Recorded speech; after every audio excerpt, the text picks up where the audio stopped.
안녕하세요, 여러분. 언남입니다. 오늘은 이 남녀 관계에서 여자는 자신의 대원칙을 깨서라도 남자에게 가는 것이 이 genuine desire 입장에서 굉장히 유리한데, 왜 남자는 자신의 대원칙을 깨고서라도 여성 옆에 있으려고 하면 안 되는가에 대해서 얘기를 해보려고 하는데요. 일단 여러분, 이 남녀 관계에서 여성이 남성에게 존경하는 마음이나 이 respect 혹은 admiring 이런 부분이 없으면 남성이 여성을 본인의 프레임 안에서 리드해서 가기가 굉장히 힘들죠. 왜냐하면 매번 이 여성이 다른 생각을 갖고 있을 때마다 남성과 논쟁이라든지 언쟁을 해야 되기 때문에, 그래서 여성이 이 남성에게 존경과 존중을 가질 수 있는 방법 중에 하나는 이 남성이 높은 가치를 계속 추구를 하면서 이 여성이 이 남성이 추구하는 높은 가치에 감화가 돼서 이 남성에 대한 가치가 높아 보이면서 이렇게 존중과 존경을 하는 방식이 가장 정통적인 방법이죠. 이러한 의미에서 Men chase championships, women chase champions, 이러한 말이 또 나온 이유들 중에 하나고요. 그런데 만약에 남성이 본인의 대원칙을 깨고 여성을 본인의 인생 중심에 놓고 인생을 설계하기 시작하면 여성 입장에서는 어떻게 보이느냐? 이 남성을 존경하거나 존중할 만한 것들이 많이 사라져요.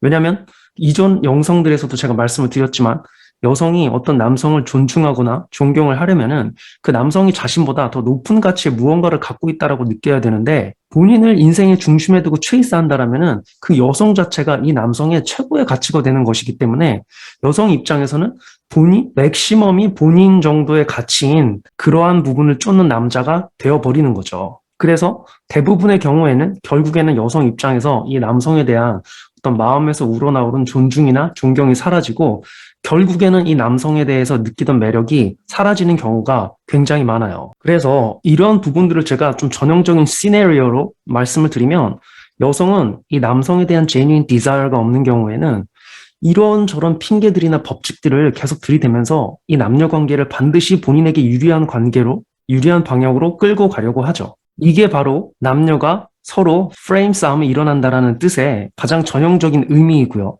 여성이 본인의 법칙들과 룰들을 계속 관계에 들이대기만 하면 뭐 여기서 또 어떻게 할 수도 있겠지만 오히려 더 많은 룰과 법칙들을 만들어내서 이 남자와 이 관계에 계속 들이대기 시작하면 이게 바로 남녀 사이의 프레임 싸움이 되는 거고, 이렇게 되는 경우에는 남성분들, 이 여성분은 genuine desire가 없는 경우의 확률이 99.9999%이기 때문에 장기 연애로서는 다시 한번 재고를 해보시는 게 좋은 거죠. 그런데 이게 또 반대로 남자가 본인의 대원칙과 이 룰들을 그럼 깨는 게 좋은 것이냐? 그건 아니죠. 이거는 남자가 원 아이리스라는 것을 가져서 여성을 본인의 인생 중심에 두게 되면은 일어나는 현상인데, 이렇게 되면 여성은 아까 말씀드렸듯이 남성에 대한 존중과 존경을 잃어버리게 되고 결국에는 이 남성에게 느끼던 매력을 잃어버리는 경우가 굉장히 많죠.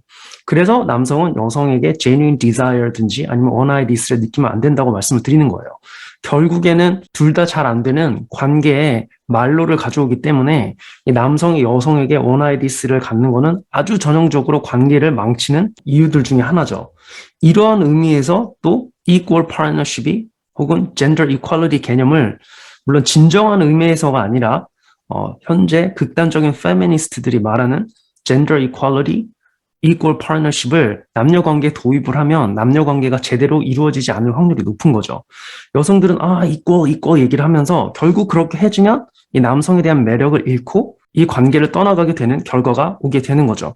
여러분 보시면은 이 미국에서도 이런 일들이 종종 일어나는데 어떤 일이냐면 극단적인 페미니스트들이 혹은 그냥 페미니스트들이 본인이 의지할 수 있는, 존경할 수 있는, 존중할 수 있는 남자를 만나서 페미니즘을 내려놓고 이 페미니즘이 어떻게 본인의 인생을 더 남성들과 잘 되지 못하게 하고 또 행복의 지수를 낮췄는가에 대해서 계속 고백을 하는 그런 페미니스트들도 있어요. 결국 equal partnership이니 independent strong woman이니 이러한 부분들이 본인의 여성들의 인생을 부유하게 만드는 게 아니라 이 toxic masculinity, 즉 악독한 남성성을 갖고 있는 남자들, 범죄자 타입의 남자들인 거죠. 폭력 성향이 있거나 이런 남자들을 피하는 그런 리스크 매니지먼트에 아주 최악의 경우만을 피하는 경우에 그런 경우에는 페미니즘이 작동을 할 수 있겠지만 어떠한 남자랑 만나서 더 좋은 가치들을 같이 빌드해서 나가는 방향으로는 결국에는 이런 방향의 인생은 여성들에게 가져다 주지 못한다라는 것을 고백하는 경우가 많죠.